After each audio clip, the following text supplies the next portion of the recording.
Gödellerim gödeli ayten gıyır kimin yare. Düğü hakta bir sözüm var dinlesin gelgin beri. Gödellerim gödeli ayten gıyır kimin yare. Düğü hakta bir sözüm var dinlesin gelgin beri. Sözle sözün nedni dildar sözlerin canı dere. Bir cevap versin gödel min şonun intizarı.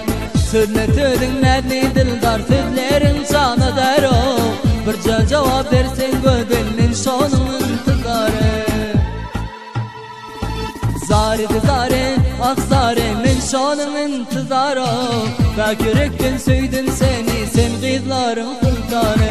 Zare de zare ah zare min şonun intizarı. Ve yürekten söydüm seni sen kızların sultanı.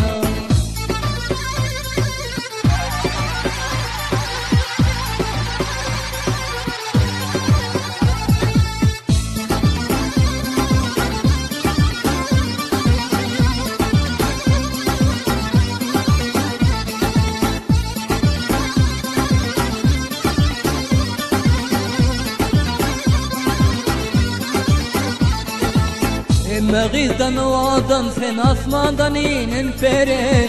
Sahip cemal peri peker kalbimden aldın yere. Mağizden o adam sen asmandan gelen peri.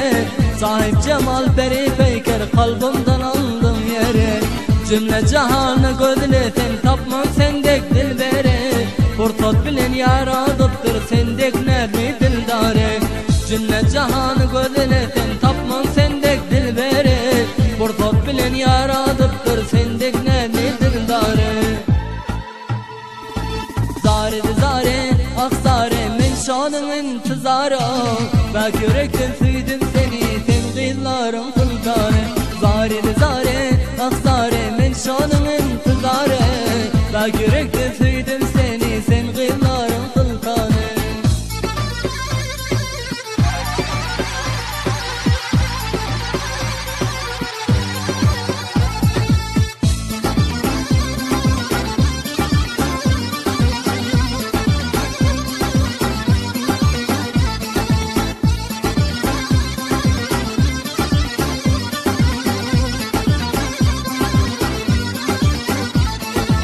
Bu cihanda men görmedim sen kızların sultanı. Orta çıkıp oynadın da hayran eder hem beni. Bu cihanda men görmedim sen kızların sultanı. Orta çıkıp oynadın da hayran eder hem beni.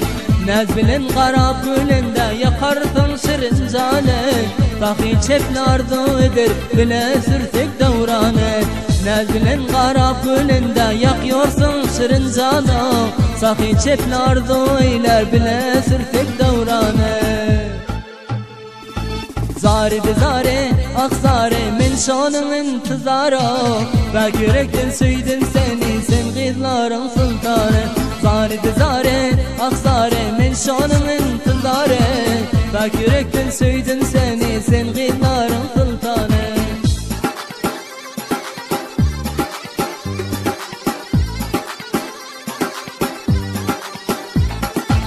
Zare de zare ah zare min şonun intizarı. Ve yürekten söydüm seni sen kızların